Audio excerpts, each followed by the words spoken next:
Осындай бізге жағдай жасап, оқуды ашып, кәдімгідей миымыз шайқалып жатыр. Шынымен туп болып қалдымыз.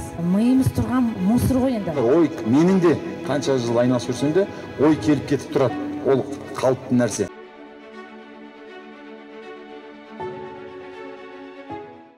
Кеш жарық бизнес бастауға келген шабандоздар және мына құрметті көрермендер. Мен мына біріншіден Ахмет ағама рахмет айтқым келіп тұр.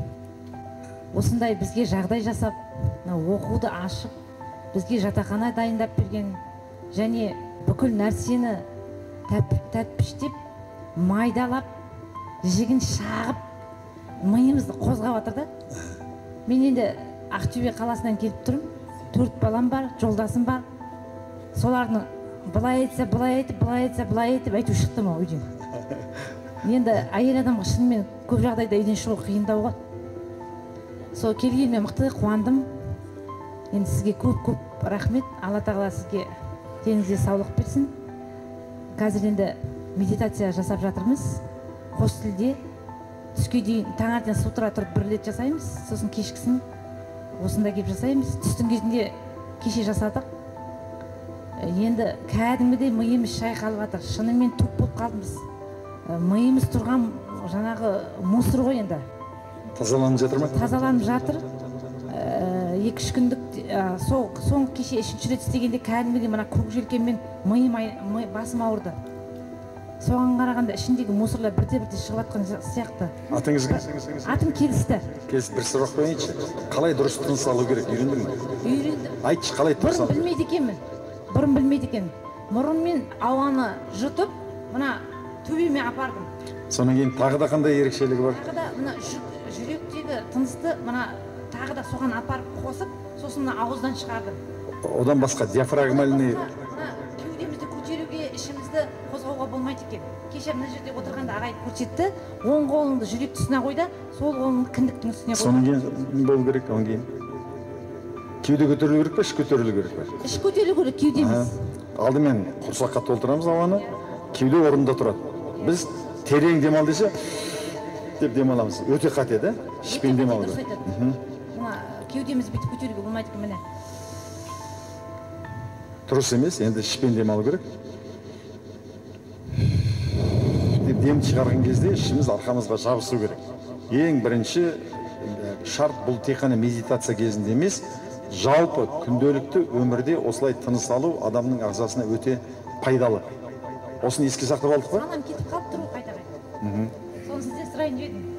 Қайта-қайта бөтен ойлап отырған кезде, мысалы, бөтен жақтаған ой келе береді. Үйде ойлайсың, баланы ойлайсың, жұмысты ойлайсың, кредит ойлайсың, соны ойлап кетесің. Ол заңды бүкіл 10 жыл, 20 жыл бойы медитация жасап жүрген адамдарда да тура осы проблема бар. Ол енді миды тоқтату мүмкін емес, өйткені 100 миллиард нейрон. Қараңыз, ойлаңыз, 100 миллиард нейрон.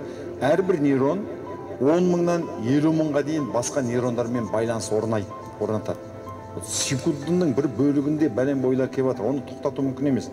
Оны ауық ой келеді.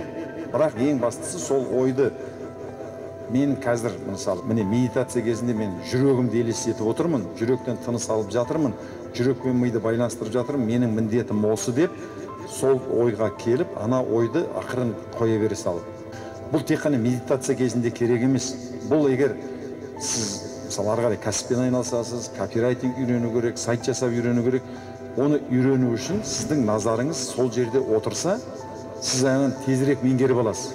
Тіл үйрену керек па, бухгалтерия үйрену керек па, басқа сайт жасап үйрену керек па, неғұрлым назарыңызды сол мәселе, сол үйреніп жатқан нәрседе көбірек ұстай алсаңыз, сіз тезірек үйреніп аласыз.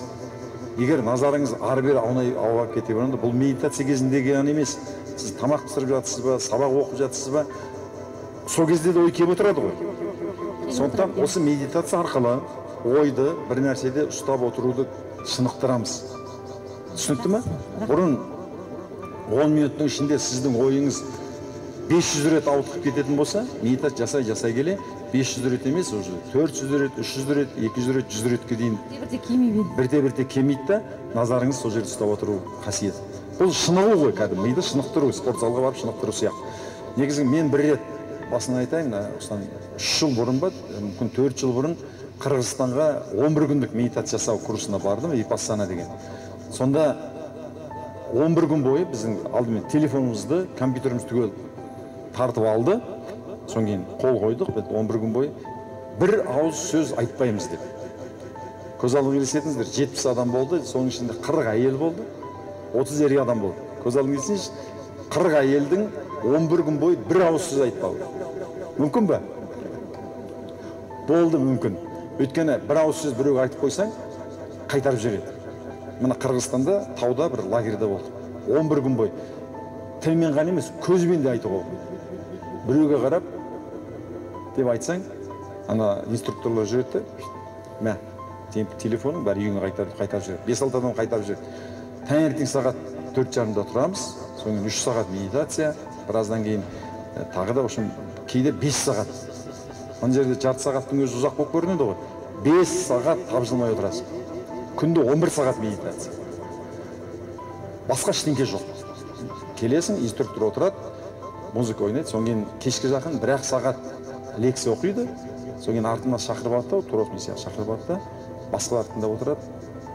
Қысқа, бір француз келді, сонымен немен ашылып сөйлесесің.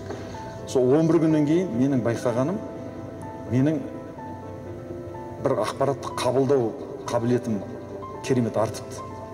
Бұрын бір кітап тыңдап отырам, аудио кітап көп тыңдаймын.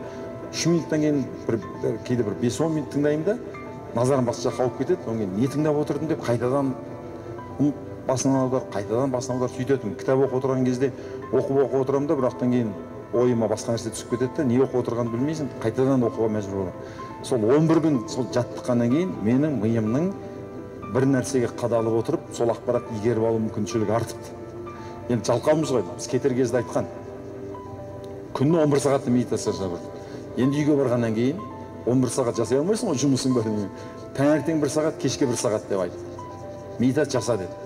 Содан кейін мен ойладым, онсыз да уақыт жеткізбей жүрген кезде қалай мен таңертең 1 сағат, кешке 1 сағат қалай жасаймын дегенде, сол француз айтты, егер шынымен осылай жасайтын болсаң, бұрынғы 8 сағат істейтін жұмысыңды ешкім қолмен істеп жүрген жоқ қой, қайсыларың осылай қолмен жұмыс істейсіңдер?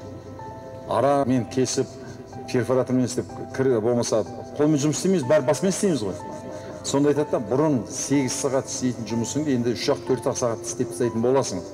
Еңбек өнімділігің артады, мидың деді.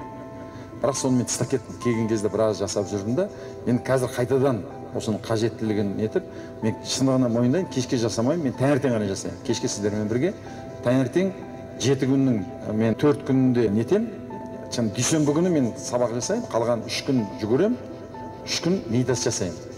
Тақ күндері, тақта отырып деп өзіме миыма бірден келді, тақта отырым да, бүйтіп отырып медитация жасаймын, жұп күндері жүгірем. Яғни сейсенбі, бейсенбі, сенбі күндері таңертең жүгірем, 6-7-8 шақырым сезімме байланысты жүгірем, ал енді дүйсенбі күндері, сәрсенбі, жұма, жексенбі күндері медитация жасаймын. 45 минут. Осыны әдетке айналдырып жүрмін.